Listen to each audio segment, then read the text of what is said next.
आदाब, आप सबका एक बार फिर से स्वागत है आपके YouTube चैनल यूनिफॉर्म सोसाइटी में। वर्षों की गुलामी ने हमारे दिल और दिमाग पर गहरा असर डाला है। संपूर्ण विश्व के भ्रष्ट और चालाक राजनेता भारत को निगलने की फिराक में बैठे हैं, क्योंकि भारत के राजनेता औसत दर्जे की सोच रखते हैं और हम इन सभी समस्याओं को छोड़ भी दे तो नशे का व्यापार भारत को निगलता जा रहा है। भारत में कई वर्षों से जारी है। हालांकि पिछले कुछ वर्ष से सिगरेट, तंबाकू और शराब के व्यापार पे अप्रत्याशित रूप से बढ़ोतरी हुई है। देश के युवा यदि नशे में डूब जाएंगे तो फिर देश का भविष्य क्या होगा। भारत के समवर्ती राज्य में ड्रग्स का व्यापार अपने चरम पर है। पंजाब, हरियाणा, उत्तर प्रदेश, बिहार, पूर्वोत्तरी राज्य और पश्चिम बंगाल के लोगों को कमजोर किया जा रहा है। 20-30 साल पहले भारत में सिगरेट का डिब्बा कुछ रईसों के जेब में ही मिलता था, लेकिन अब बच्चे बच्चे के जेब में सिगरेट है। अब तो महिलाएं भी सिगरेट और शराब पीने लगी है। तंबाकू गुटखा खाने वाले तो गाजर घास की तरह फैले हुए हैं। हर 2 कदम पर पान की दुकान है। भारत के कॉलेज में प्रोफेसर को देखकर क्रिएटिव डिस्कशन में भाग लेते हुए और नारीवाद और नारी सशक्तिकरण जैसी बातें सुनने के बाद कई लड़कियों ने शराब सिगरेट पीने जैसी गंदी लत की आदत डाल ली है। अब स्त्री स्वतंत्रता का यही एकमात्र प्रतीक बचा है कि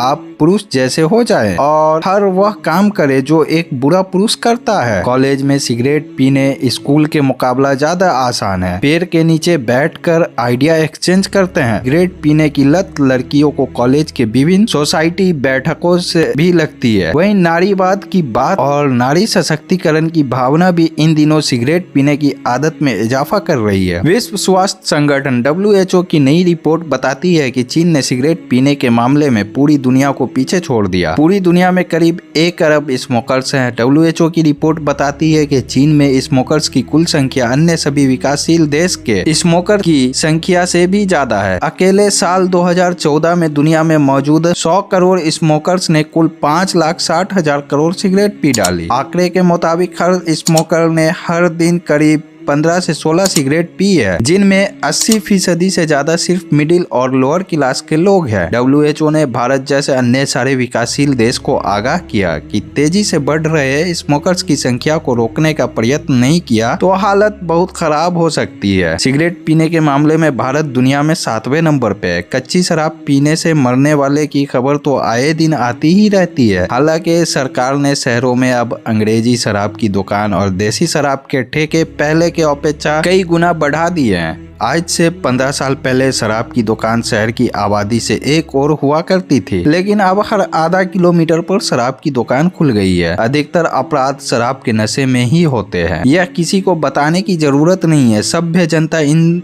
शराबियों से परेशान है। पुलिस में शिकायत करने का कोई मतलब नहीं है, क्योंकि पुलिस खुद शराबी है। शराब से सिर्फ राजस्व में बढ़ोतरी नहीं की जा रही है, बल्कि खपत भी बढ़ाई जाती है। सरकार द्वारा शराबबंदी का दावा झूठा है। हालांकि केरल, गुजरात, बिहार ने शराब बंद कर रखी है, लेकिन इससे शराब की बिक्री बंद नहीं होगी। हम औसतन या अनुमान लगाए तो एक जिले में सालाना देसी शराब लगभग 15 लाख लीटर तक बिक जाती है। उसी तरह विदेशी शराब की बिक्री 5 लाख लीटर तक रहती है। भारत में लगभग 675 जिले हैं। अब आप अनुमान लगा सकते हैं कि शराब की कितनी खपत होती होगी। शराब से मर रहे हैं देश और सरकार को राजस्व की चिंता है। देश की लाश पर राजस्व इकट्ठा करना ये अक्लमंदी नहीं है। दोस्तों, ये मेरी जिम्मेदारी थी समाज में पनप रही कुछ बुराइयों को उजागर करके आप लोगों के बीच में रखना। मैंने किया। अब आपकी जिम्मेदारी है इस बुराइयों को उजागर करें। वीडियो को शेयर, लाइक, कमेंट करें, चैनल को सब्सक्राइब करें। धन्यवाद।